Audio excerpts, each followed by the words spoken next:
What if the Sumerians inherited a world once ruled by the Anunnaki? Tonight, we're going to explore something that keeps appearing in the oldest texts humanity ever wrote. Not as speculation, not as modern theory, but as persistent testimony pressed into wet clay by hands that believed they were documenting something real, something that came before them. Before we begin this journey together, if you find value in these explorations into ancient mysteries, consider subscribing to the channel. And I'm always curious, drop a comment telling me where you are right now and what time it is in your world. There's something profound about all of us, scattered across continents and time zones, drawn to the same ancient questions while the rest of the world sleeps. Now get comfortable, adjust your pillows, maybe dim the screen a bit, let the outside world fade. We're about to spend the next few hours in southern Mesopotamia, 5,000 years ago, standing in the shadow of ziggurats that touch the sky, walking streets older than any nation that exists today, reading words that weren't supposed to survive this long. The Sumerians had a peculiar habit. In nearly every major text, every temple inscription, every royal dedication, they included a phrase that scholars initially dismissed as poetic flourish, as the kind of rhetorical exaggeration that makes institutions sound more venerable than they actually are. But the phrase appears too consistently across too many centuries, in too many contexts to be mere decoration. This is the restoration of what was before, not creation, not invention, restoration.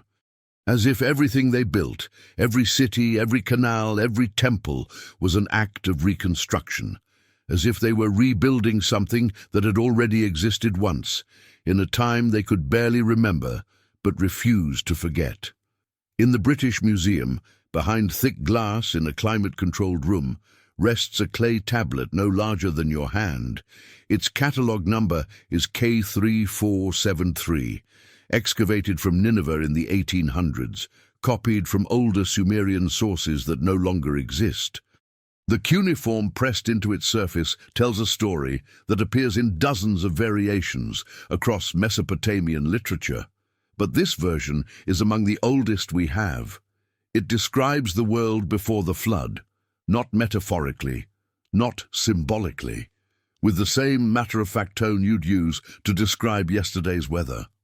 In those days, in those far-off days, in those nights, in those distant nights, in those years, in those far-off years, when the Wise One ascended to heaven, when the Wise One descended to the underworld, when Enki set sail for the netherworld, against the king a tempest was roaring. The text continues for dozens of lines, describing a functioning civilization, cities with names, rulers with genealogies, gods who walked among humans and taught them the fundamentals of organized society. Then it pivots, suddenly and brutally. The flood swept over. When the flood had swept over, when kingship was lowered from heaven, kingship was in Kish. Everything after that phrase describes the Sumerian world we recognize from archaeology. The world they inhabited, with its familiar cities, its documented kings, its preserved artifacts. But everything before that phrase describes something else, something that came before Sumer, something the Sumerians themselves claimed they inherited rather than created. What if that testimony is accurate? What if the Sumerians were exactly what they said they were, the inheritors of a world that had been shaped, organized, and ruled by others, by the ones they called the Anunnaki? To understand what the Sumerians inherited, we need to start with what they found. Because when the first Sumerian settlers arrived in southern Mesopotamia, around 3,500 years before the Common Era, they didn't arrive to empty wilderness. They arrived to ruins. The Ubaid culture had been farming the Mesopotamian plains for over 1,000 years before Sumerian civilization emerged. They were simple agriculturalists living in small villages, using basic pottery, cultivating modest fields. Their settlements show gradual development over centuries, the kind of slow progression we expect from early farming communities. Then, around 3200 BCE, something changed, dramatically. Archaeological layers show a discontinuity so sharp, it looks almost like someone flipped a switch. The simple Ubaid villages don't gradually evolve into Sumerian cities. Instead, Sumerian cities appear, already sophisticated, already urban, already organized on a scale that should have required centuries of development. Uruk, which would become one of ancient Sumer's greatest cities, covers over 600 acres in its earliest substantial phase.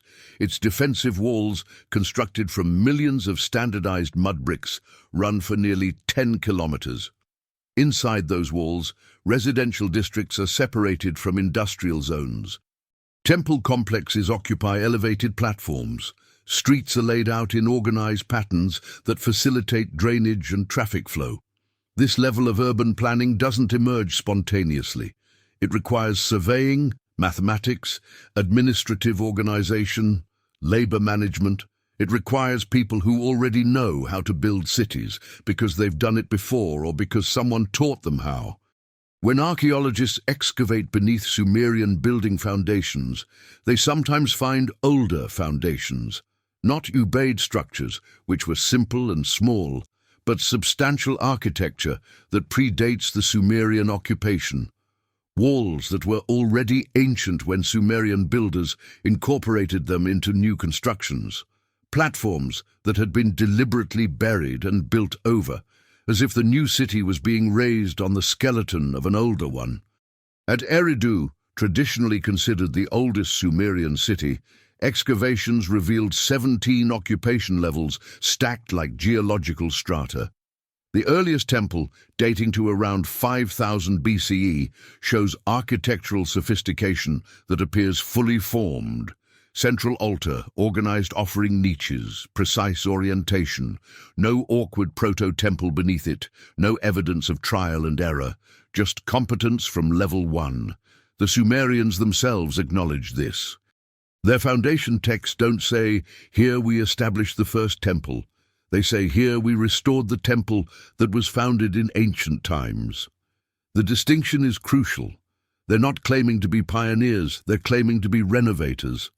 Consider the city of Nippur, the religious heart of Sumer. Every major Sumerian city-state, no matter how powerful, acknowledged Nippur's supremacy in spiritual matters. Control of Nippur's Ekur temple, dedicated to Enlil, conferred legitimacy on whoever held it. Kings from competing cities would fight wars. Then the victor would immediately travel to Nippur to receive blessing and recognition. Why? What made Nippur special?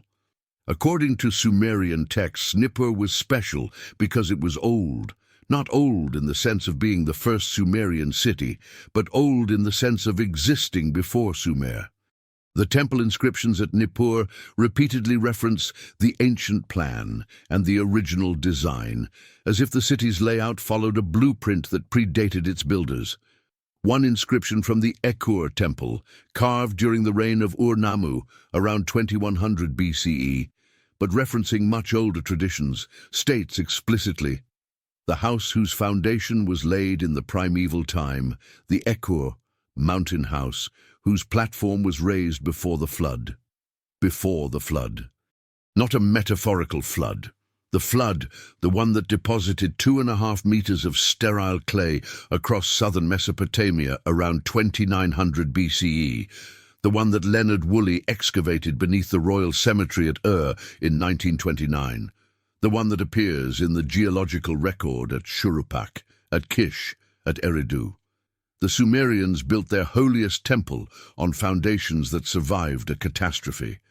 They built their civilization on the ruins of whatever came before the waters. But they didn't just inherit ruins, they inherited knowledge. And that's where the story becomes impossible to explain using conventional models of cultural development. In a storage room at the University of Pennsylvania Museum, thousands of clay tablets rest in archival boxes, catalogued and preserved. Most of them are mundane. Tax receipts, grain inventories, loan contracts, the bureaucratic debris of an ancient economy. But scattered among the administrative documents are tablets that shouldn't exist. tablets that demonstrate knowledge far beyond what a newly developing civilization should possess. One tablet, designated CBS 19761, is a student exercise from a scribal school in Nippur, dating to approximately 1900 BCE. It shows a geometric problem. Calculate the diagonal of a square with sides of known length. The student's answer, preserved in base 60 Sumerian notation, approximates the square root of 2 to 6 decimal places, 1.414213. This precision requires understanding irrational numbers, a mathematical concept that supposedly wasn't formalized until Pythagorean Greece 2,000 years later. Yet here it is, in Sumer, treated as basic schoolwork that every educated scribe should be able to solve. Another tablet from the same archive, CBS 10201, contains a problem involving compound interest. A loan is made at a specific rate. How much will be owed after multiple years? The calculation is correct, using logarithmic principles that modern students struggle with even with calculators. The astronomical tablets are even more remarkable. The Venus tablets of Amisaduqa, named after the Babylonian king who commissioned their copying around 1600 BCE, preserve observations of Venus tracked over a 21-year period with precision accurate to within a single day. These aren't mythological descriptions of the morning and evening star, they're data logs. On month X, day Y, Venus appeared in the east. On month Z, day W, Venus disappeared in the west. This level of accuracy requires continuous observation across multiple generations. Venus doesn't cooperate with casual sky watching. Its synodic period, the time between identical configurations as seen from Earth, is approximately 584 days. A complete cycle of all possible Venus positions takes 8 years to observe fully, and recognizing the deeper patterns requires tracking multiple cycles. The Amisaduqa tablets are copies of older Sumerian originals, meaning the observational tradition extends back even further. Someone had been watching the sky with institutional discipline for centuries, recording positions, recognizing patterns, developing predictive models. And the Sumerians inherited those records. They inherited the base 60 number system with its elegant divisibility that makes calculations easier than our base 10. They inherited the 360-degree circle, still used globally for navigation and surveying. They inherited the sexagesimal time system that divides hours into 60 minutes and minutes into 60 seconds. We still use Sumerian mathematics every time we check a clock. They inherited medical knowledge that actually works. Tablets from Nippur contain pharmacological texts prescribing treatments that modern analysis has confirmed contain biologically active compounds effective for their stated purposes. Thyme for respiratory infections, willow bark, which contains salicylic acid, the active ingredient in aspirin, for pain and inflammation, fermented grain mixtures for digestive ailments. This isn't folk medicine stumbled upon through trial and error. The texts specify dosages, preparation methods, and expected outcomes with clinical precision. They describe surgical procedures, including trepanation, drilling holes in the skull to relieve pressure, a procedure so dangerous that getting it right requires extensive anatomical knowledge and probably extensive practice on bodies that didn't survive the learning curve.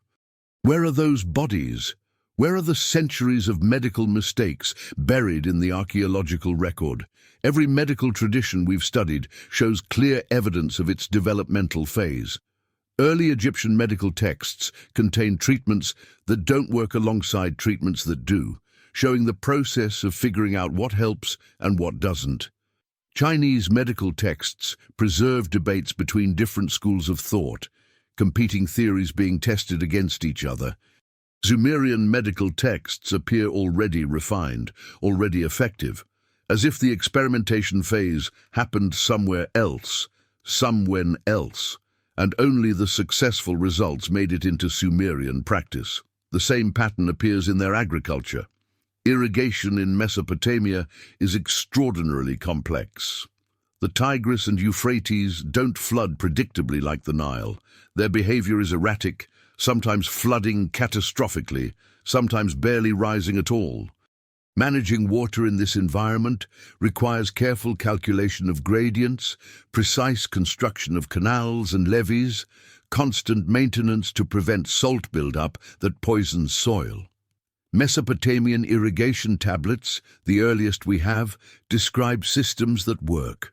No catastrophic failures are mentioned, no abandoned canals that were dug at the wrong gradient, no fields destroyed because someone miscalculated water flow. The earliest Sumerian farmers managed water successfully from the beginning, as if they already knew what they were doing. Contrast this with early Egyptian irrigation, which required centuries of experimentation. We can track Egyptian agricultural development through tomb paintings and administrative records, early attempts that failed, adjustments made, gradual improvement until the system became reliable. That's normal. That's how technology develops. Sumer skips the learning curve, which suggests they inherited the knowledge from someone who had already paid the price of figuring it out through failure. Their legal codes show the same impossible sophistication.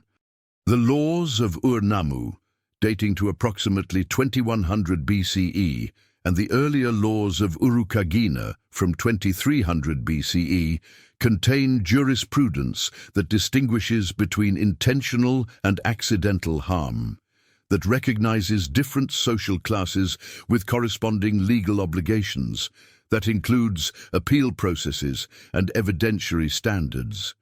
Legal systems, this nuanced, typically evolve through centuries of case law. Real disputes reveal gaps in existing regulations. Edge cases force refinement, but Sumerian law appears comprehensive from its earliest attestations, covering scenarios from property disputes to inheritance rights to compensation for injuries, as if the framers already understood the full spectrum of human conflict because they'd seen it all before. And then there's their writing. Cuneiform appears around 3300 BCE with approximately 700 distinct symbols already in use. For comparison, early Egyptian hieroglyphics start with fewer than 200 symbols and take centuries to expand. Early Chinese script uses about 5,000 characters, but those accumulate gradually over a millennium. Cuneiform's 700 symbols appear simultaneously across multiple cities, not as a single invention spreading outward, but as if multiple scribal schools opened at once, all teaching the same standardized system. Where did they learn it? Who standardized it before the first tablets we found were written? The symbols themselves are sophisticated. Cuneiform combines logograms, symbols representing whole words, with phonetic elements, symbols representing sounds. This hybrid system usually takes centuries to evolve, as pictographic writing gradually abstracts. But Sumerian cuneiform starts abstract, starts phonetic, starts complete.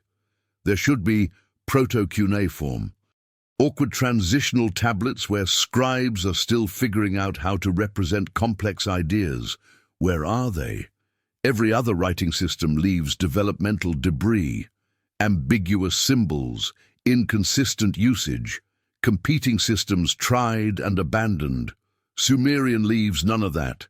Just competence from day one, unless someone taught them, unless the system was handed down, already perfected, from teachers who had been writing for so long that all the mistakes had already been made and corrected. This is what inheritance looks like. Not gradual development, but sudden appearance of mature systems, not invention through trial and error, but reception of complete knowledge, and the Sumerians never claimed otherwise.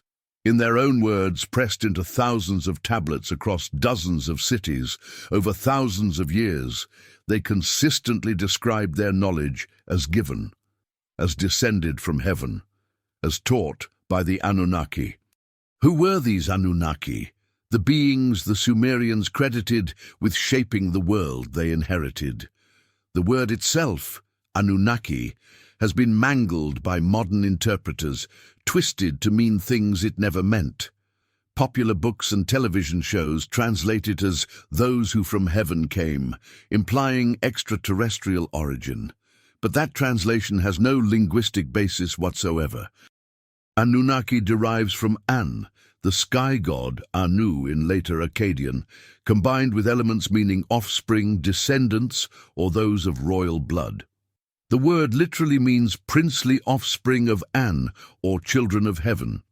It refers to their divine status, their position in the celestial hierarchy, not to physical travel from another planet. Every Sumerian dictionary confirms this. Every academic lexicon agrees. The translation is not controversial among actual scholars who read the language. It's only controversial among people who want it to mean something else.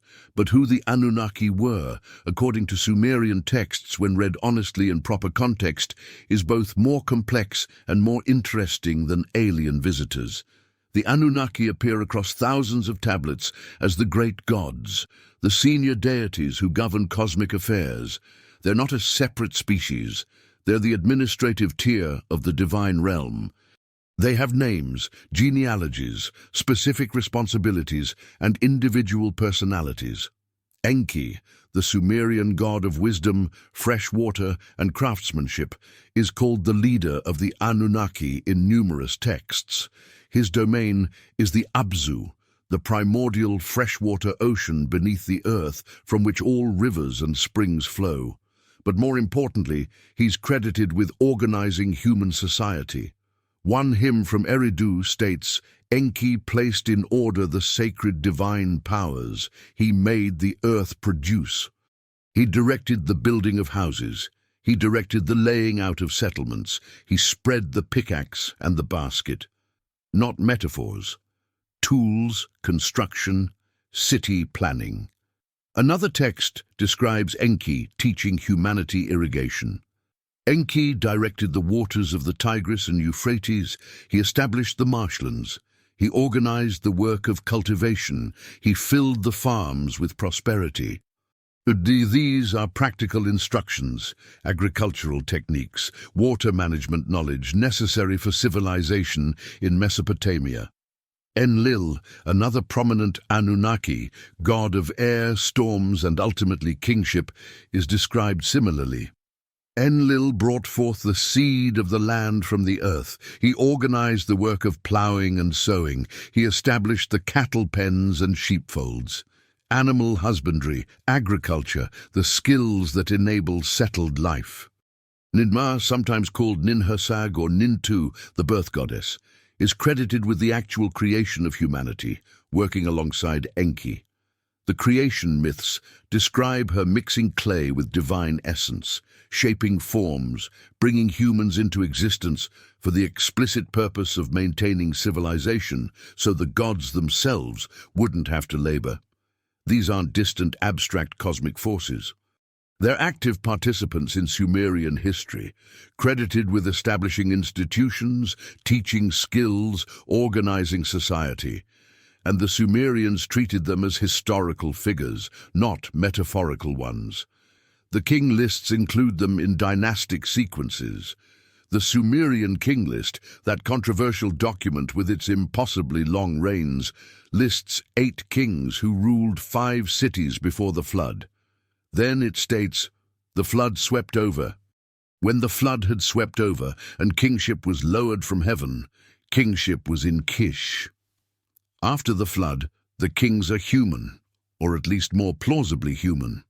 Their reigns are exaggerated, certainly, hundreds of years rather than thousands, but within the realm of poetic license rather than mythological impossibility.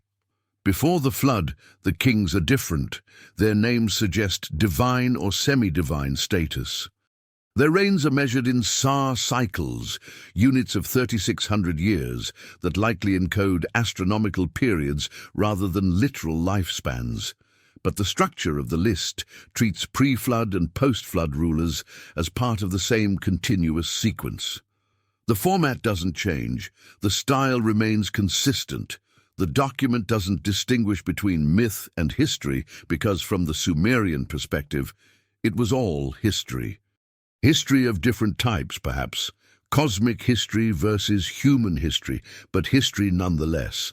The pre-flood rulers, dwelling in cities that were later destroyed, governing during a time when the world operated under different principles, were understood to be the Anunnaki, or their representatives, or kings who ruled under Anunnaki authority. Then the flood came, catastrophically, suddenly, depositing meters of waterborne silt across the landscape, burying cities, drowning populations, destroying whatever civilization had existed in the river valleys. And after the waters receded, after the mud dried, survivors returned. They found ruins. They found foundations of buildings that had been magnificent. They found canals that had once carried water efficiently. They found artifacts, pottery, tools, luxury goods from the world that drowned.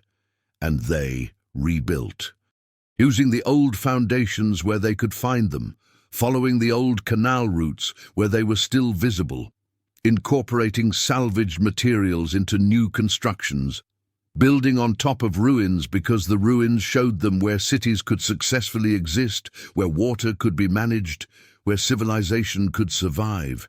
The Sumerians weren't the first people in Mesopotamia. They were the people who came after, the inheritors, the ones who found the ruins of an earlier world and tried to understand what it had been. Some of what they found was physical: buildings, canals, tools, objects they could see and touch and study and copy. But some of what they found was transmitted, knowledge carried by survivors, stories told by people who remembered the world before the flood, instructions passed down from those who had lived under Anunnaki rule, or who claimed to have, or whose ancestors had. The Sumerians absorbed both types of inheritance. They excavated ruins, and they listened to stories. They rebuilt using old foundations, and they preserved old knowledge. And in their texts, they credited both the physical ruins and the transmitted knowledge to the same source, the Anunnaki, the ones who came before, the ones who shaped the world the Sumerians inherited. This explains the peculiar phrase that appears everywhere in Sumerian inscriptions.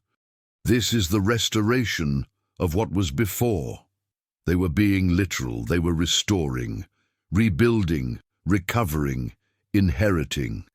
They weren't claiming the Anunnaki were aliens or gods in the sense of supernatural beings separate from creation.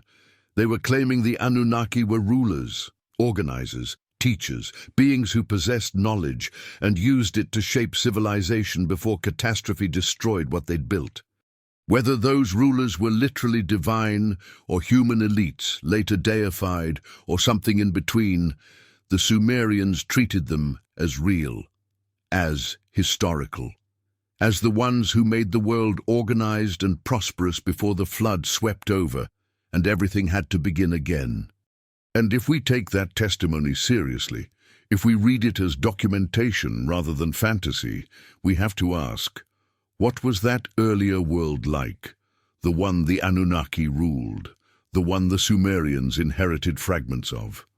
To reconstruct it, we need to examine what the Sumerians said about the time before the flood, when they described the world not as it was in their time, but as it had been in that earlier age. An age they remembered imperfectly, but honored constantly. The Eridu Genesis, one of the oldest Sumerian compositions we have, preserved on tablets from the 18th century BCE, but composed from much older oral traditions, begins with a description of the world's early state. After An, Enlil, Enki, and Ninhursag had fashioned the dark-headed people, they made animals multiply everywhere and made herds and flocks flourish in the land. When An, Enlil, Enki, and Ninhursag created the dark-headed people, they made creatures of all kinds come alive, and animals multiply, and all manner of living things appear on the earth.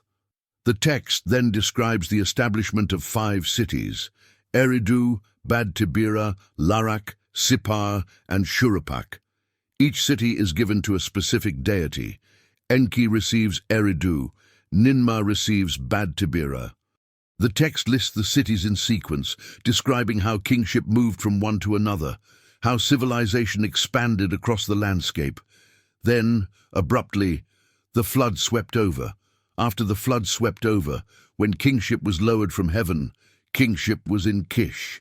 Between those two sentences lies the catastrophe, the dividing line, the world before and the world after. But what was the world before like? Other texts provide details that fill out the picture. The Atrahasis epic, that Babylonian composition from around 1700 BCE, based on older Sumerian sources, describes the pre-flood world in more detail. In the beginning, the text says, "The gods themselves did all the work. The Igigi, the younger gods, labored constantly. They dug irrigation canals. They maintained river channels. They built temples and cities. For 40 years, the text says, though some versions say 3,600 years, a Sa cycle, they worked without rest. Eventually, the Igigi rebelled.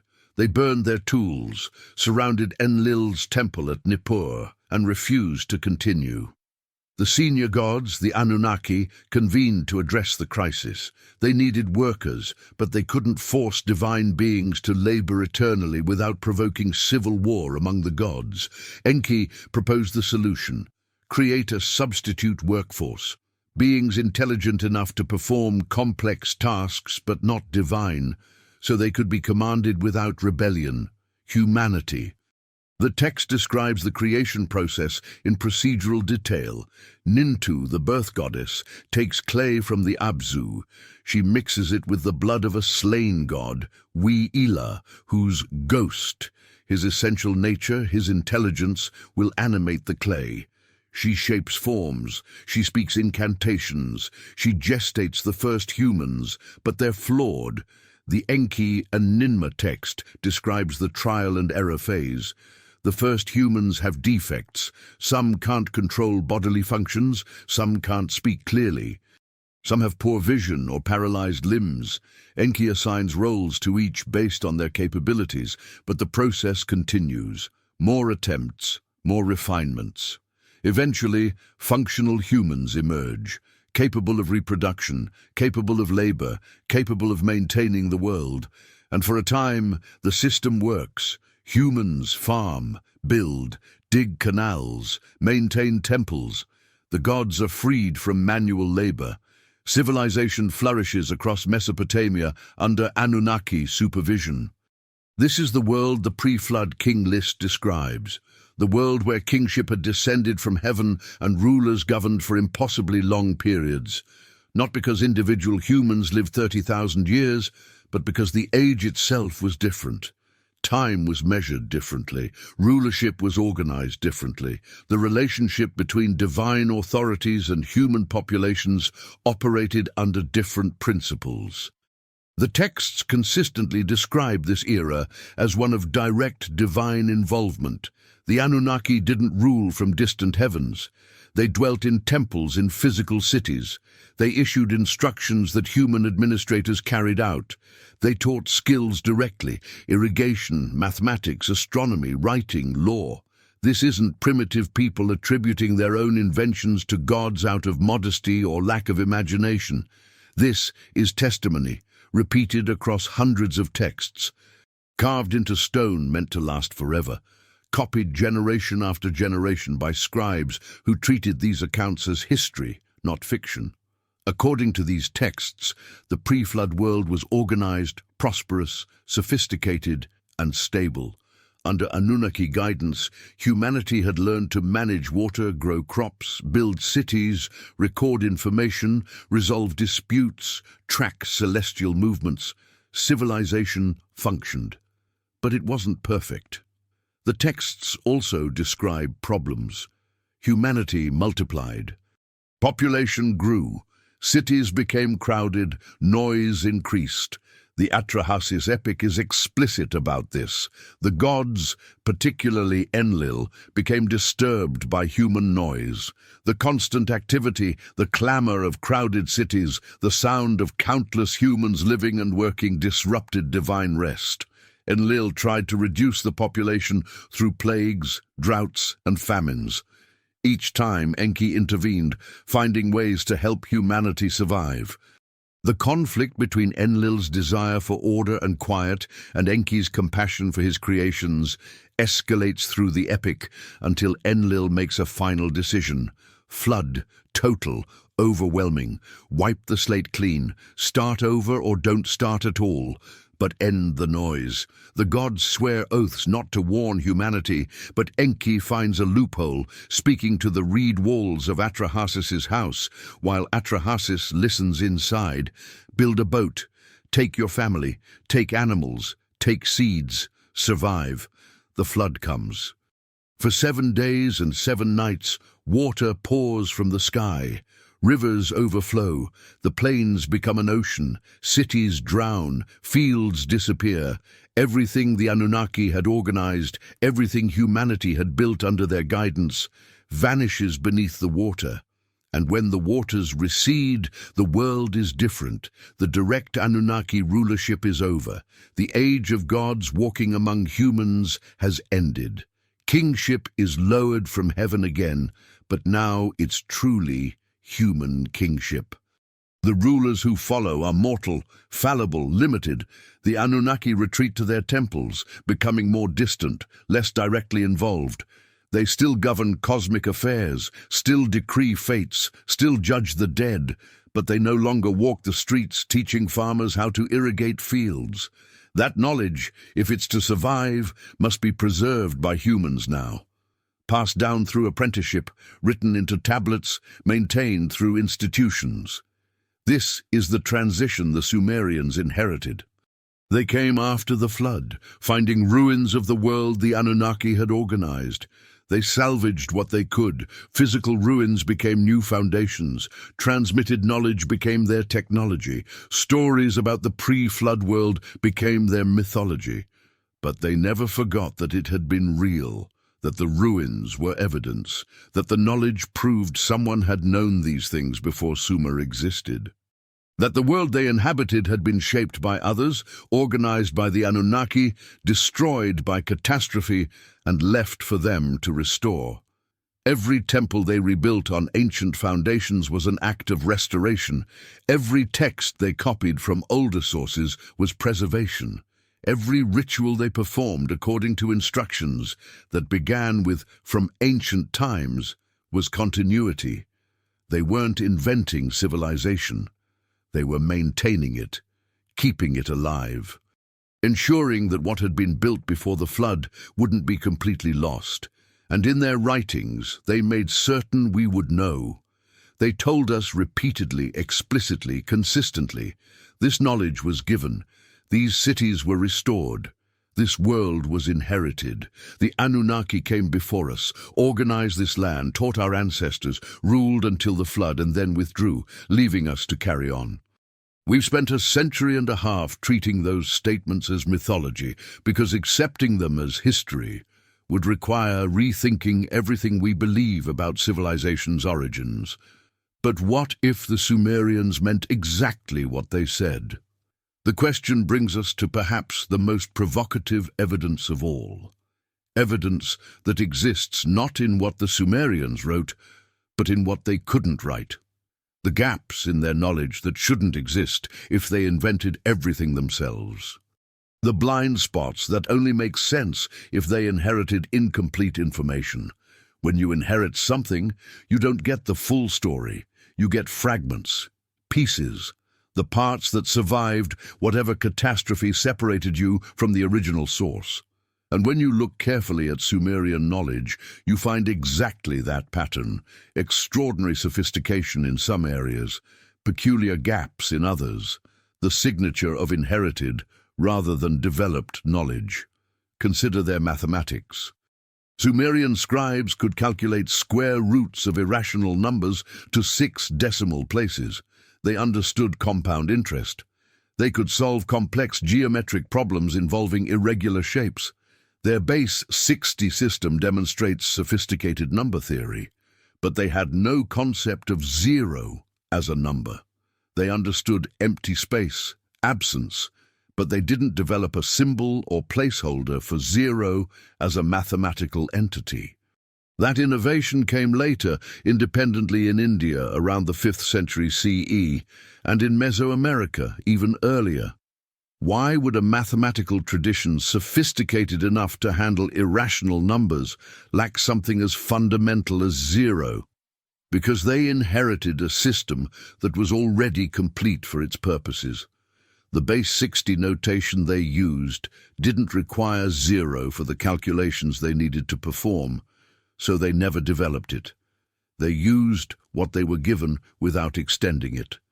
Similarly, Sumerian astronomy could track Venus with remarkable precision. They understood synodic periods, could predict when planets would appear and disappear, recognized patterns that repeated over decades. But they believed Earth was flat, covered by a solid dome of heaven, floating on a cosmic ocean. Their cosmology was primitive compared to their astronomical observations. This is exactly what you'd expect from inheritance. They received observational data, tables of planetary positions, methods for predicting celestial events. But they didn't receive the theoretical framework that explained what those observations meant. They knew where Venus would be, but not what Venus actually was or how the solar system worked. Their medicine shows the same pattern. They knew which plants contained which active compounds. They understood dosages. They could perform surgical procedures, but they had no germ theory. They attributed diseases to demons, to divine punishment, to spiritual causes.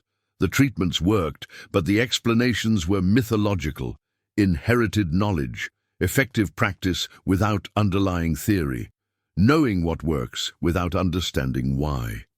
This pattern appears throughout Sumerian culture. They had the knowledge to build sophisticated irrigation systems, but their agricultural texts frame the instructions in terms of pleasing gods rather than managing water tables and soil chemistry. They knew how to make bronze, the correct copper-to-tin ratios, the proper temperatures, but they described the process using ritual language, as if metallurgy was magic rather than chemistry. They had results without methodology, techniques without theory, success without the developmental process that should have preceded it. This is the signature of inheritance. When knowledge is transmitted across a catastrophic gap, the practical skills survive better than the abstract understanding. You can demonstrate how to do something. You can't easily explain why it works without the entire framework of theory. So the next generation learns the technique, but wraps it in their own explanations, their own mythology, their own attempts to make sense of what they've been given. The Sumerians performed sophisticated astronomy, but explained it through divine beings controlling planetary movements. They practiced effective medicine, but understood it through demon possession. They built complex cities, but attributed the plans to gods who descended from heaven. They had the knowledge, they lacked the context. And they knew they lacked it. Their texts frequently include phrases like, "from ancient times," or "according to the original plan," or "as was done before the flood." They acknowledged that they were working from templates they didn't fully understand, following instructions from sources they couldn't verify, preserving knowledge whose origins were lost. One tablet from Nippur, a scribal school exercise, contains a fascinating note in the margin. A student copying a mathematical problem wrote, "This method is from before. I do not know why it works, but it works." That honesty is remarkable. The student recognized that the technique was effective without understanding the underlying mathematics. He'd been taught procedure without theory, and he admitted it right there in the clay. This is what inherited knowledge looks like. It's powerful but incomplete, practical but mysterious, effective but unexplained. And it's exactly what we find throughout Sumerian civilization, which returns us to the central question. If the Sumerians inherited knowledge from the pre-flood world, the world ruled by the Anunnaki, what does that tell us about who the Anunnaki actually were? The modern world has twisted the Anunnaki beyond recognition. Popular culture portrays them as extraterrestrial visitors, grey-skinned aliens with advanced technology, genetic engineers who created humanity as a slave species, gold miners from a distant planet. This interpretation, popularized primarily by Zecharia Sitchin in his Earth Chronicles series beginning in the 1970s, has no basis in actual Sumerian texts. Sitchin mistranslated words, invented etymologies, and imposed modern science fiction concepts onto ancient religious literature. His work has been thoroughly debunked by every qualified scholar who can actually read Sumerian and Akkadian. But the legitimate question remains: who were the Anunnaki according to Sumerian texts read honestly? They were the great gods, the senior deities, the ones who organized the cosmos and governed its affairs. They had names, genealogies, specific responsibilities. They were born from other gods through divine reproduction, not a rival from elsewhere. Enki was born to An and Nama. Enlil was the son of An and Ki, sky and earth. Ninmah was An's daughter. The divine family tree is extensive, spanning multiple generations, showing relationships, marriages, offspring. These aren't visiting aliens. They're members of a divine hierarchy that the Sumerians understood as integrated into creation itself, powerful but limited. They grew tired, which is why they created humans to share the labor. They made mistakes, which is why Enlil regretted the flood. They had conflicts among themselves, which is why Enki repeatedly subverted Enlil's decisions. They needed food, which is why they accepted offerings and grew hungry during the flood when no sacrifices were made. These are characteristics of gods as understood in ancient polytheistic religions worldwide, powerful beings who shape reality but aren't omnipotent, immortal beings who still experience needs and desires, divine beings who interact with creation rather than standing outside it. The Anunnaki weren't aliens, they were gods, and the Sumerians inherited a world those gods had organized. But here's where it becomes fascinating. What if gods was simply the Sumerian category for beings more powerful and knowledgeable than ordinary humans? What if the Anunnaki were historical rulers, an elite class who possessed sophisticated knowledge, who organized the first Mesopotamian cities, who taught skills and established institutions, and who were gradually deified as memory transformed into mythology? Ancestor deification is common across cultures. The Romans declared emperors divine after death. Chinese dynasties venerated imperial ancestors as godlike beings. Egyptian pharaohs were considered living gods. Japanese emperors claimed descent from the sun goddess Amaterasu. If the pre-flood Mesopotamian rulers were exceptional individuals, possessing knowledge that seemed miraculous to those who didn't understand it, they could easily have been elevated to divine status by later generations.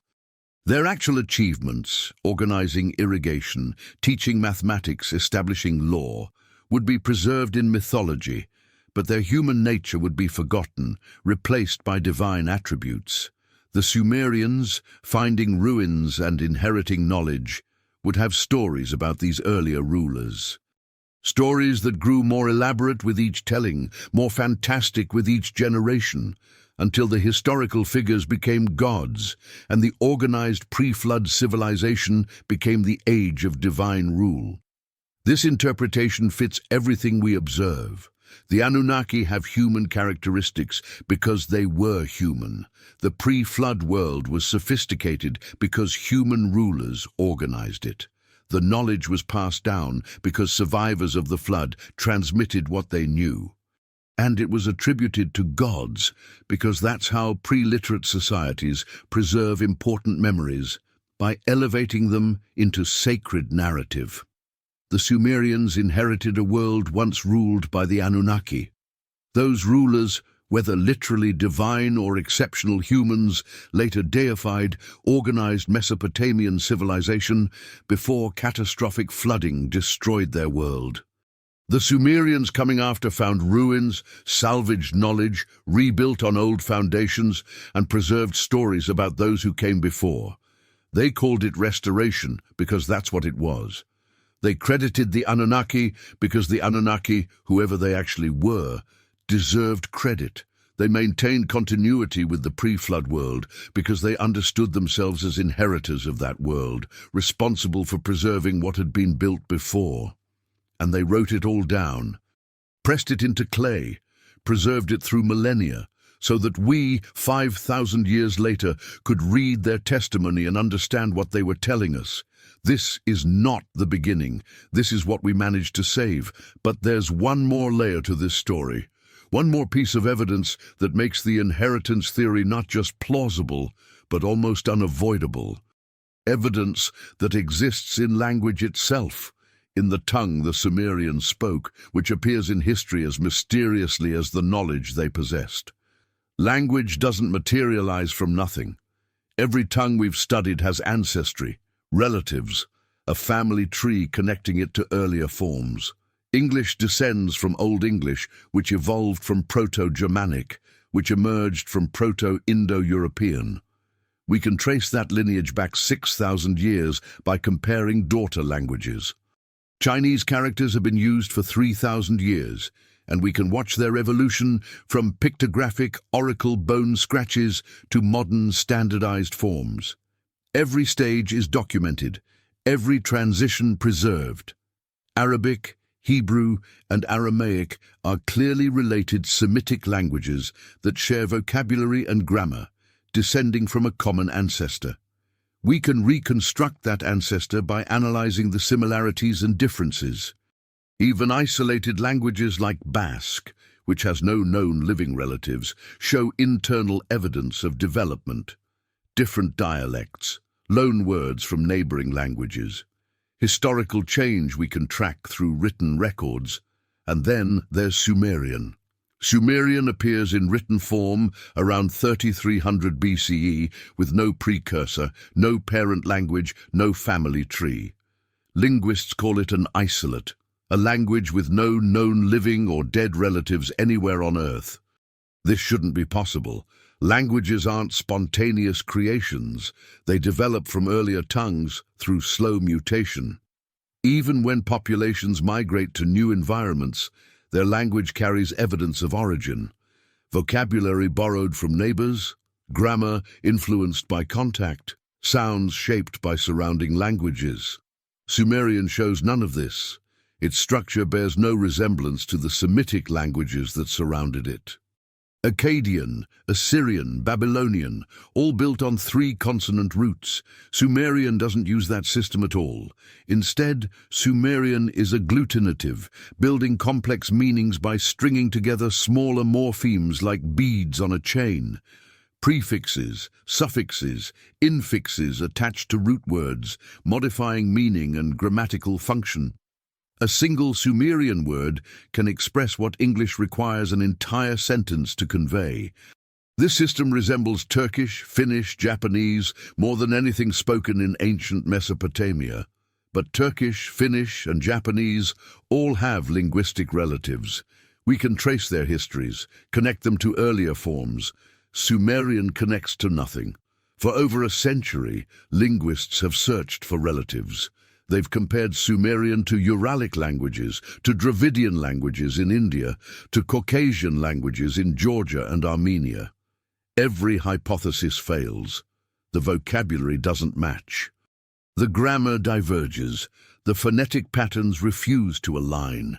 The only explanation linguists accept is that Sumerian represents the last survivor of a language family that went extinct, a linguistic lineage whose other branches disappeared without trace. But when did they disappear? And why is there no archaeological evidence of the people who spoke those related languages, unless those people lived before the flood? The timing aligns disturbingly well. Sumerian appears in writing around 3300 BCE. The flood layers at Ur, Shuruppak and Kish date to roughly 2900 BCE. If Sumerian was already being spoken before the catastrophe, if it was the language of the cities buried beneath the flood silt, then its isolation makes sense. The disaster that deposited meters of sterile clay also erased the linguistic context that would have made Sumerian comprehensible. We're looking at the last surviving dialect of a drowned language family, and there's more. Linguists have noted peculiarities in Sumerian grammar that suggest substrate influence, traces of an older language affecting Sumerian structure. Some grammatical features don't fit cleanly into agglutinative patterns. Certain word orders seem borrowed. Specific phonetic quirks appear inconsistent with the rest of the language. It's as if Sumerian itself is a hybrid. A language that absorbed elements from an earlier tongue, preserving fossilized structures whose origins are now lost. Languages do this when speakers of two different languages intermarry, or when a dominant culture imposes its speech on a conquered population. The resulting hybrid carries ghosts of both parents. If Sumerian shows substrate influence, what was the substrate? What earlier language left its fingerprints in Sumerian grammar? We'll never know, because whatever it was, it's gone. Drowned beneath the same waters that buried the pre-flood cities, lost with the people who spoke it, but it left traces. In Sumerian grammar, in Sumerian vocabulary, in phonetic oddities that make no sense unless Sumerian borrowed them from something else. Sumerian is a linguistic fossil, the last remnant of the pre-flood world, and the Sumerians knew it. Even after Akkadian became the dominant spoken language of Mesopotamia around 2500 BCE, Sumerian persisted. Scribes continued learning it in schools, priests continued using it in temples.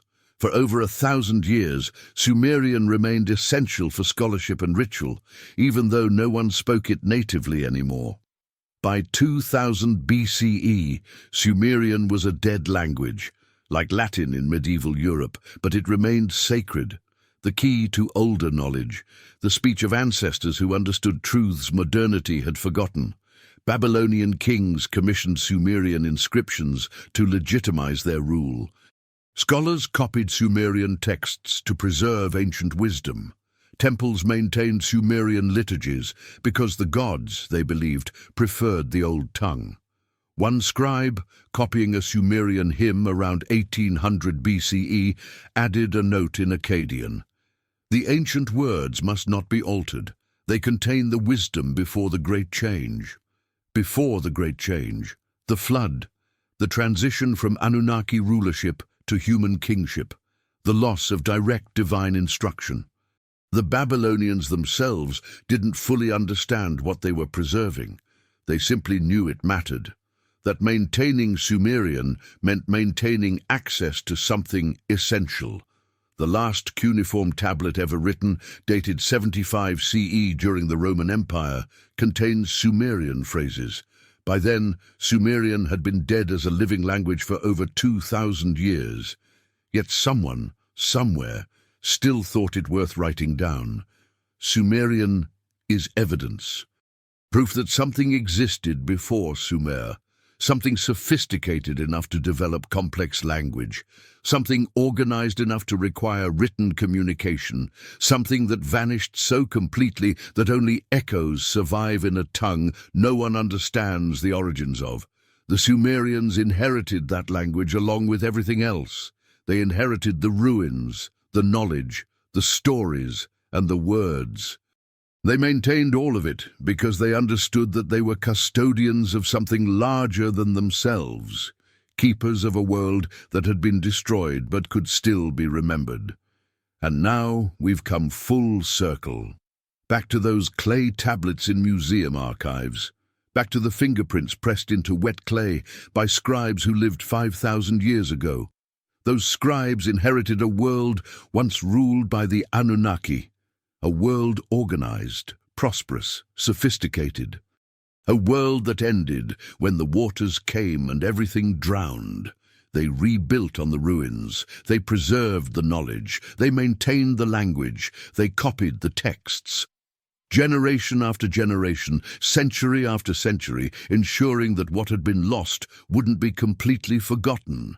They told us explicitly what they were doing. This is the restoration of what was before. Kingship was lowered from heaven. The ancient words must not be altered. From distant days, the scribal art has been practiced, not invention, inheritance. And if we finally listen to what they wrote, if we read their testimony as documentation rather than fantasy, we have to acknowledge a possibility that rewrites human history. Civilization didn't begin with Sumer. It survived with Sumer. The Sumerians weren't the first. They were the ones who came after, the inheritors, the restorers, the scribes who preserved what the Anunnaki had built before the flood swept over, and the world had to begin again.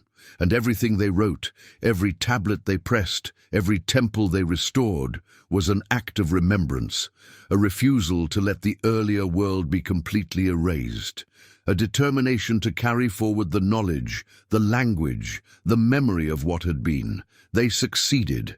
5,000 years later, we can still read their words. We can still see the fingerprints. We can still hear the testimony. The Anunnaki ruled, the flood came, the Sumerians inherited what remained, and they made certain we would know. In the silence of museum archives, beneath dim lights and thick glass, those clay tablets wait, each one a message from people who knew they were the last generation that remembered, each one pressed with the urgency of preservation, each one declaring in wedge-shaped marks that have outlasted empires, this is not the beginning. This is what we managed to save. Maybe it's time we believe them. Somewhere in the Iraqi desert, the wind still moves across the ruins of Eridu. Sand covers and uncovers ancient foundations, walls that were old when Sumerian scribes called them ancient. Temples that were already ruins when the first cuneiform was pressed into clay. Beneath that sand, more tablets wait, more testimony, more evidence of the world the Sumerians inherited, the world the Anunnaki organized, the world that ended when the waters came, and beneath those tablets, deeper still, lie the actual ruins of the pre-flood world. Cities we haven't excavated yet, foundations we haven't discovered, evidence we haven't uncovered. The story isn't finished. We've only read the Sumerian testimony about what came before. We haven't yet found the physical proof of that earlier world. But the Sumerians insisted it existed. They built their entire civilization on that foundation. They never claimed to be the first. They always claimed to be the ones who remembered. And as you drift toward sleep tonight, consider this. Every time you check a clock divided into 60 minutes, you're using Sumerian mathematics inherited from the pre-flood world. Every time you measure an angle in degrees, you're using Sumerian geometry. Every time you read a calendar divided into months and years, you're following Sumerian astronomy. The Anunnaki's world didn't completely die. Parts of it survived. In knowledge, in practice, in the inheritance the Sumerians preserved so carefully that we still use it 5,000 years later without realizing where it came from. The Sumerians inherited a world once ruled by the Anunnaki. And through their inheritance, we did too. We're still using what they passed down, still building on foundations they laid, still measuring time the way they taught us.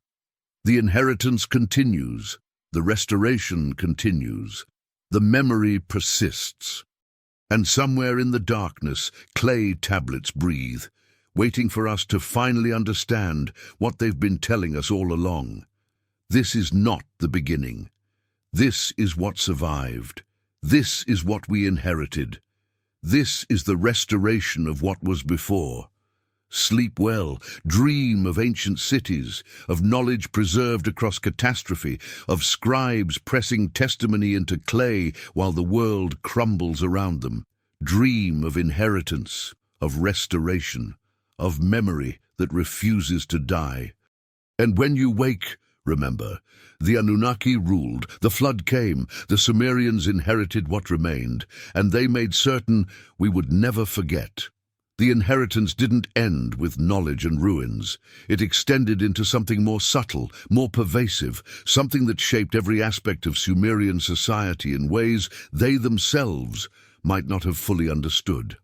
The inheritance included a worldview, a way of organizing reality, a framework for understanding the relationship between heaven and earth, between divine and human, between past and present. The Sumerians didn't just inherit tools and techniques. They inherited a cosmology, and that cosmology, preserved in hundreds of texts across thousands of years, reveals something extraordinary about the world that existed before the flood. In that earlier world, according to Sumerian testimony, the boundaries between divine and human were different. Not absent, the Anunnaki were still gods, still powerful, still separate from ordinary mortals. But the distance was smaller. The interaction was more direct. The gods dwelt in cities, walked among humans, issued instructions face to face, rather than through dreams and omens. This distinction appears repeatedly in Sumerian texts when they contrast the antediluvian age with their own time. Before the flood, gods and humans shared space. After the flood, gods retreated to temples and heavens, communicating indirectly, maintaining distance. One text from Nippur describes this transition explicitly. In those days, the gods walked in the streets of the cities. In those days, humans saw the faces of the Anunnaki. In those days, instruction came directly from the mouths of the wise ones. But after the flood swept over, after the waters receded and kingship was lowered again, the gods withdrew to their sanctuaries. Now we know them through their symbols. Now we hear them through their priests. Now we follow the instructions they gave to our ancestors, instructions we preserve, but no longer receive anew. This is remarkable testimony. The Sumerians understood that they lived in a diminished age. Not in terms of material prosperity. Their cities were magnificent, their agriculture successful, their trade extensive. But in terms of divine access, they had inherited instructions, but lost the instructors. They followed blueprints, but couldn't consult the architects. They performed rituals whose purposes they preserved, but whose origins they could only speculate about. This explains the obsessive care with which Sumerian scribes copied ancient texts. They weren't just preserving literature, they were maintaining the only remaining connection to direct divine instruction.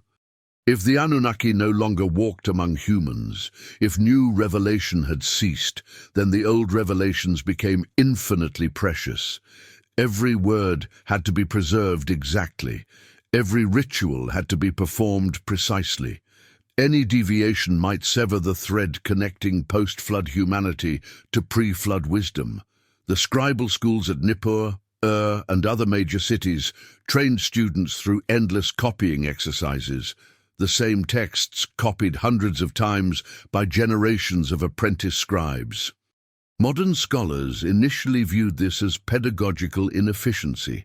Why not have students copy different texts to expand their knowledge? But the Sumerians weren't interested in expanding knowledge. They were interested in preserving it. Each copied tablet was insurance against loss. Each student who memorized the ancient texts became a living backup of information that couldn't be allowed to disappear. One school text from contains a teacher's admonition to a careless student. You have altered 3 words in the ancient text. You have changed what was given by the Anunnaki before the flood. You have broken continuity with the wisdom of distant days. Copy it again. Copy it exactly. What we preserve is not ours to change. The severity of that rebuke reveals how seriously the Sumerians took textual preservation. Changing 3 words wasn't a minor error. It was a form of sacrilege. Because the texts weren't human compositions that could be revised and improved, They were inheritances from the Anunnaki age, and altering them meant losing connection to that source. This attitude toward received knowledge shaped Sumerian science and technology in profound ways.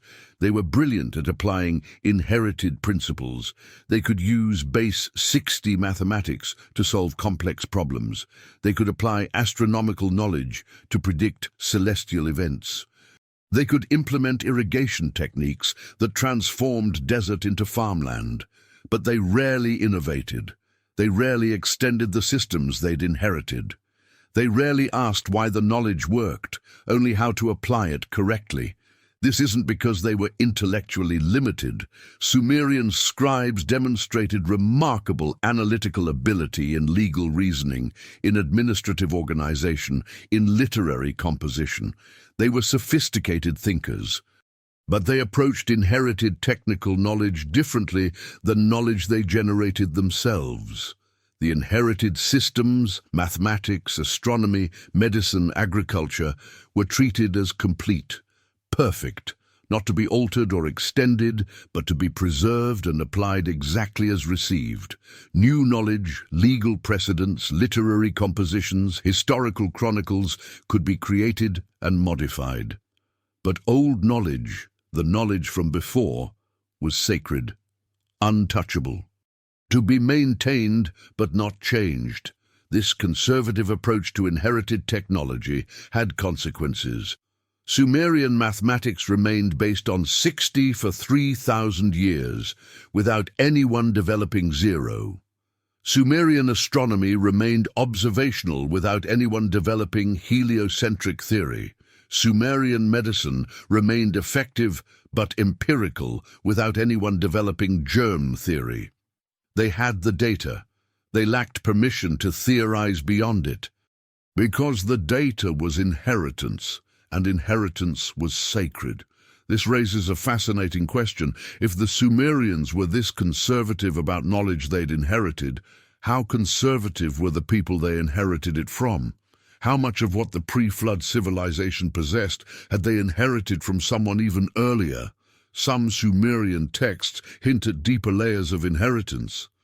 References to the first time or the original establishment that predate even the Anunnaki organization of Mesopotamia.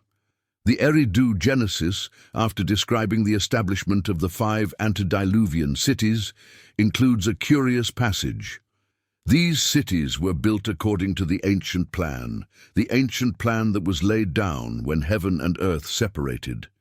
The ancient plan that existed before the cities, before the kingship, before the Anunnaki took their thrones. An ancient plan that existed before the Anunnaki, before kingship descended from heaven, before the organization of Mesopotamian civilization under divine supervision. What is this text describing? Some primordial cosmic blueprint? Some pattern inherent in reality itself that the Anunnaki discovered and implemented, or something more concrete? Instructions from an earlier age that even the Anunnaki inherited? The text doesn't elaborate. The passage is brief, almost throwaway, as if referencing something the audience already understood, but it suggests layers. The Sumerians inherited from the Anunnaki, who inherited from something earlier. Inheritance upon inheritance, restoration upon restoration. How far back does it go? How many cycles of civilization, catastrophe and restoration occurred before the Sumerians began writing things down? We don't know. The Sumerians didn't know. They only knew they weren't the beginning. They weren't even the second beginning. They were latest inheritors in a chain of transmission that stretched back beyond memory into mythological time, where history and cosmology blurred together. This deep sense of inheritance shaped Sumerian religion profoundly. Their entire religious system was built on maintaining relationship with the Anunnaki through precise performance of inherited rituals. Not through spontaneous worship or personal revelation, but through exact replication of ancient patterns. Temple architecture followed templates that predated any existing temple. The ziggurats weren't innovative designs. They were reconstructions of primordial patterns. earthly copies of heavenly originals. Each ziggurat was an attempt to recreate the cosmic mountain where heaven and earth met, where gods and humans could interact. Temple rituals followed scripts preserved in liturgical texts that began with formulas like, "as was done in the first time," or "according to the ancient manner." Priests didn't improvise, they performed. They were actors in a cosmic drama whose script had been written before the flood. Even the timing of rituals mattered. Ceremonies occurred on specific days, calculated according to astronomical events, new moons, equinoxes, solstices, planetary positions. The ritual calendar synchronized earthly actions with cosmic patterns, ensuring that human activity aligned with divine order. This wasn't superstition. It was technology. The Sumerians understood that the Anunnaki had organized the world according to specific principles. Celestial patterns reflected those principles. Therefore, aligning human behavior with celestial patterns meant aligning with the fundamental structure of reality. They were literally trying to stay synchronized with the operating system of the universe, an operating system the Anunnaki had programmed before the flood. An operating system the Sumerians had to maintain through precise ritual because they no longer had access to the programmers. The metaphor is modern, but the concept is ancient and explicitly stated in Sumerian texts. The world ran according to the Me, divine principles or cosmic laws that governed everything from agriculture to kingship to sexual reproduction.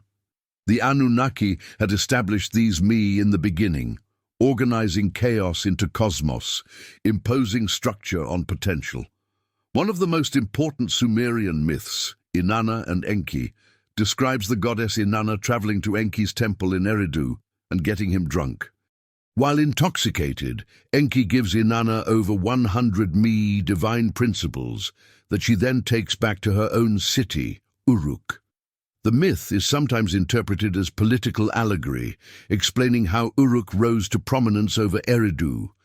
But look at what the Me actually include.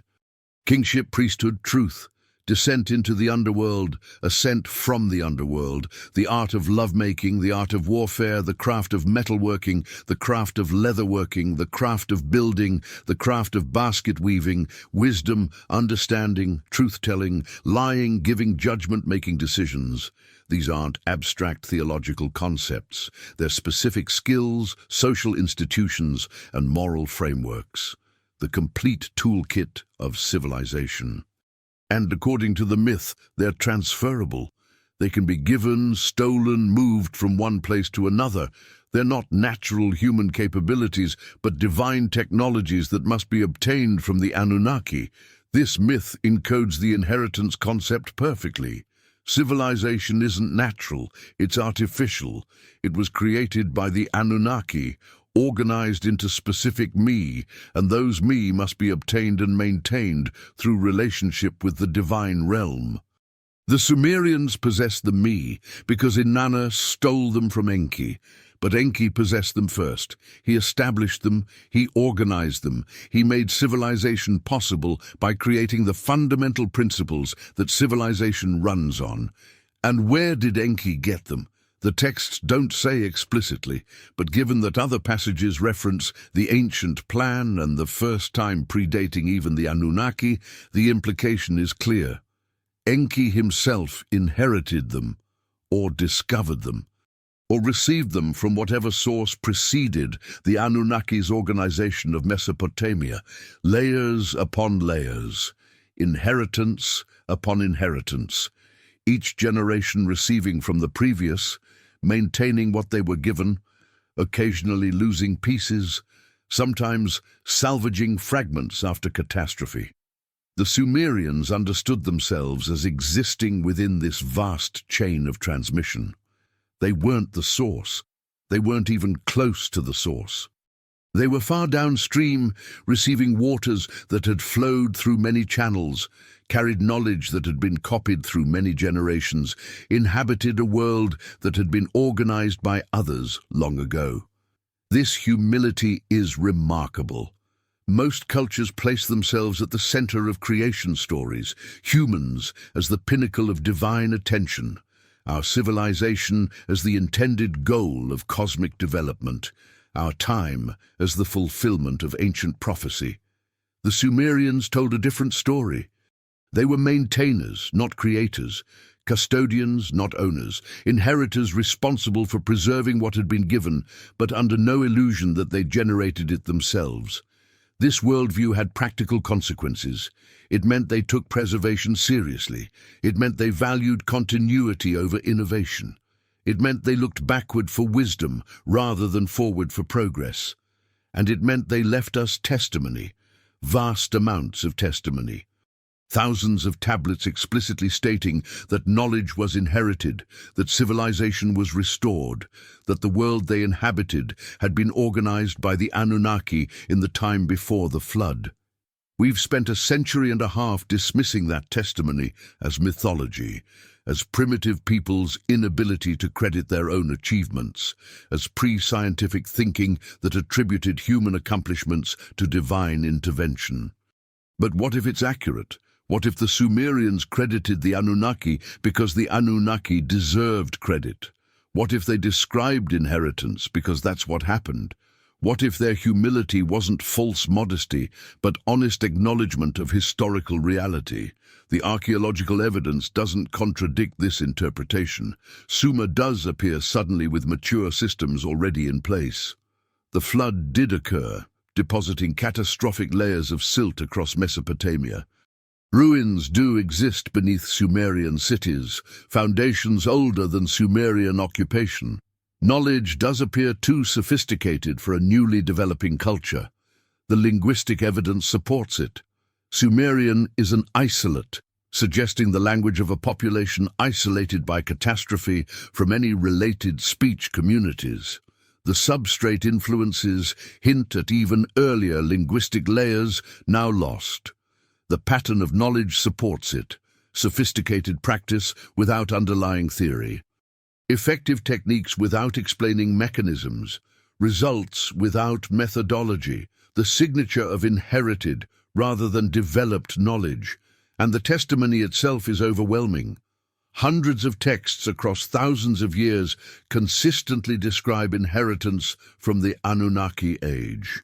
The phrase, "this is the restoration of what was before," appears in contexts ranging from temple inscriptions to legal documents to astronomical texts. The Sumerians weren't confused about their history. They weren't mythologizing their own achievements. They were documenting what they knew, that they'd inherited a world the Anunnaki had organized. That catastrophe had destroyed that world. That they were rebuilding from ruins and transmitted knowledge. They told us clearly, repeatedly, explicitly, for 5,000 years. Maybe it's time we listened. But there's one question that haunts everything we've discussed. A question that makes this entire investigation either compelling history or meaningless speculation. Who were the Anunnaki really? Not what did the Sumerians call them, but what were they actually? Were they gods in some literal supernatural sense? Beings with powers beyond natural law? Immortals who shaped reality through will and word? Were they exceptional humans? An elite class with sophisticated knowledge who ruled pre-flood Mesopotamia and were later deified by survivors who didn't understand their achievements? Were they something in between, a category we no longer have language for? Beings neither purely natural nor purely supernatural, but occupying some intermediate status. The Sumerian texts don't help us answer this, because the texts were written by people who already believed the Anunnaki were gods. Divine status was assumed, not argued. The texts describe what the Anunnaki did, how they organized the world, what they taught humans. But they don't explain what the Anunnaki fundamentally were, because everyone already knew, or thought they knew. Because by the time the Sumerians were writing things down, the Anunnaki age had already ended. The flood had already come. The world of direct divine-human interaction had already been replaced by the world of distant gods who communicated through signs and symbols. The Sumerians inherited stories about the Anunnaki. They inherited knowledge attributed to the Anunnaki. They inherited ruins from the Anunnaki age. But they didn't have direct experience. They were already interpreting, already translating fragmented memories into coherent mythology. So the question remains open, unanswerable from Sumerian sources alone, because the Sumerians themselves were working from inherited testimony rather than direct observation. But we can approach the question differently. Instead of asking what the Anunnaki were, we can ask what they did. What effects did they have on the world? What evidence did they leave? What can we infer about their nature from their actions? According to Sumerian texts, the Anunnaki organized Mesopotamian civilization. They established cities. They taught agriculture, irrigation, mathematics, astronomy, writing, law. They created social structures, religious institutions, economic systems. They made the world ordered, productive, knowable. This is consistent with exceptional human rulers. People with knowledge and authority who organized populations, established institutions, taught skills. No supernatural powers required, just knowledge, organization, and time. But the texts also describe the Anunnaki as immortal, or nearly so. The antediluvian kings, if they represent Anunnaki rulers, reigned for thousands of years according to the king lists. Even if those numbers are symbolic, they represent something far beyond normal human lifespan. The Anunnaki were born through divine reproduction. They had genealogies spanning multiple generations before humans were created. They predated human civilization by cosmic ages. They possessed knowledge that seems impossible for the time period. Sophisticated mathematics, precise astronomy, effective medicine, engineering capability that produced cities, irrigation systems, and monumental architecture without the developmental phases we expect. They could create humans, according to the myths, mix clay with divine essence and generate new forms of life. They could control cosmic forces, flood the world when humans became troublesome, organize reality according to principles they established. These characteristics aren't consistent with normal humans. They suggest either supernatural beings, mythological exaggeration of historical figures, or something we don't have a category for. The answer might depend on how literally we read the texts. If we read them as straightforward historical documentation, the Anunnaki were superhuman beings with powers beyond current understanding, gods, or something close to it. If we read them as legendary accounts of historical rulers, the Anunnaki were human elites whose achievements were mythologized over generations until the historical figures became divine characters. If we read them as something in between, as testimony about beings who were neither purely natural nor purely supernatural, we enter territory where our categories break down and speculation becomes unavoidable. Perhaps the most honest answer is that we don't know. The Sumerians believed the Anunnaki were gods. They had reasons for that belief, based on inherited testimony and observable evidence of sophisticated pre-flood civilization. Whether that belief was accurate, whether the Anunnaki were literally divine or exceptionally human or something else entirely, we can't determine from the available evidence. What we can determine is that the Sumerians inherited something, knowledge too sophisticated for its apparent age, cities built on older foundations, an isolate language suggesting cultural isolation, a worldview centered on restoration rather than creation.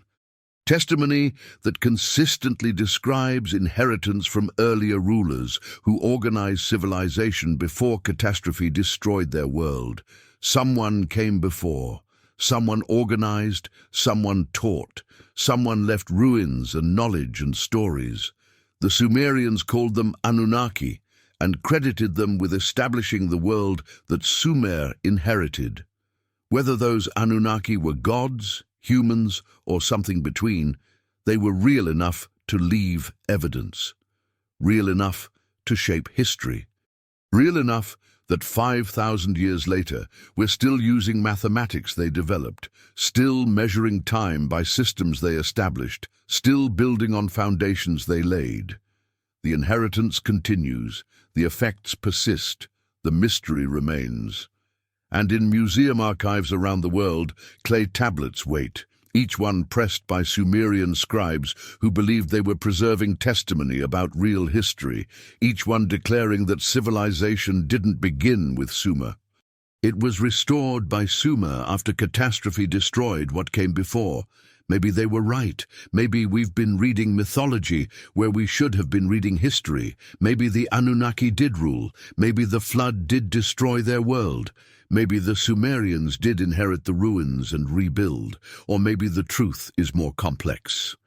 Maybe the Sumerians inherited fragments from multiple sources, wove them into coherent narrative, attributed everything to the Anunnaki because that made the best sense of scattered evidence. We don't know. We may never know. The pre-flood world, if it existed as the Sumerians described, is buried beneath meters of silt, beneath 5,000 years of subsequent occupation, beneath modern cities and agricultural fields. But the testimony remains, in thousands of tablets, in wedge-shaped marks pressed into clay, in words that have survived empires and catastrophes and the slow erosion of millennia. The Sumerians inherited a world once ruled by the Anunnaki. They told us so, clearly and repeatedly. And they preserved that testimony with such care, such precision, such determination, that it reached us intact across 5,000 years. That level of effort suggests they believed what they were saying. That level of preservation suggests they wanted us to know. That level of consistency suggests this wasn't casual mythology, but deliberate documentation. Perhaps the greatest tribute we can pay to the Sumerian scribes is to take their testimony seriously, not necessarily as literal truth, but as sincere witness. They were telling us something they believed was important, something about their history, something about where their civilization came from, something about the world that existed before the waters swept over and everything changed. They called it inheritance. They called it restoration. They credited the Anunnaki. They preserved the memory with extraordinary care. And now, 5,000 years later, we can still hear their voices, still read their words, still examine their evidence, still ask the question they wanted us to ask: what if it's true? What if the Sumerians really did inherit a world once ruled by the Anunnaki? What if civilization really is older than we think? What if catastrophe really did destroy an earlier age, forcing survivors to rebuild from fragments? The implications would be staggering. Human history would extend further back. Civilization would be revealed as more fragile than we imagine. Our accomplishments would be placed in context as restoration rather than creation. We'd be forced to acknowledge that we're not the first, that others came before, that what seems like progress might be recovery. But even if it's not literally true, even if the Anunnaki were mythological elaborations of human rulers, even if the pre-flood world was less sophisticated than Sumerian texts suggest, the testimony still matters, because it reveals how the Sumerians understood themselves. As inheritors, as custodians, as preservers of ancient wisdom, as people who looked backward for knowledge, who valued maintenance over innovation, who saw themselves as part of a vast chain of transmission extending into the distant past. That worldview shaped everything they did. It's why they copied texts so carefully, why they performed rituals so precisely, why they built temples according to ancient plans, why they treated inherited knowledge as sacred. And it's why they left us such extraordinary records. Because if you believe you're preserving knowledge from a lost age, knowledge from the time when the Anunnaki walked among humans, knowledge that must not be allowed to disappear, Then you write everything down, you copy everything, you preserve everything, you make certain the testimony survives. The Sumerians succeeded, their testimony survived. 5,000 years of wars, floods, earthquakes, empires rising and falling, languages dying and being born, religions spreading and fading. Through all of that, the clay tablets endured, and now we hold them, we read them, we try to understand what they're telling us. This is the restoration of what was before. Kingship descended from heaven, the flood swept over. We inherited what remained. The Anunnaki organized the world. We maintain what they established. Testimony from the first people who learned to write. Testimony preserved with such care that it reached us intact. Testimony that challenges everything we thought we knew about civilization's origins. What if it's true? What if the Sumerians inherited a world once ruled by the Anunnaki? The question lingers, unanswered, perhaps unanswerable, but impossible to ignore. In the darkness of this night, as you drift towards sleep, let that question follow you into dreams. Let the ancient testimony echo through your thoughts. Let the clay tablets speak across millennia. The Sumerians wanted us to know. They preserved the memory. They passed it down through countless generations. They made certain we would hear. Maybe it's time we listened, really listened, to what they actually said rather than what we expect them to have said, to their testimony about inheritance rather than our assumptions about invention. Maybe the truth is simpler and stranger than we imagine. The Anunnaki ruled, the flood came, the Sumerians inherited what remained, and we're still using what they preserved. The inheritance continues, through mathematics still based on 60, through calendars still tracking celestial movements, through cities still built on ancient principles, through writing still preserving knowledge across time. We are all inheritors now, recipients of wisdom transmitted through 5,000 years. Users of knowledge whose origins we've forgotten.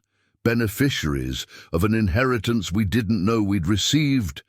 The Sumerians told us where it came from the Anunnaki, from the world before the flood, from the age when gods walked among humans and civilization was first organized. Whether we believe them or not, whether their testimony is history or mythology, we're using their inheritance.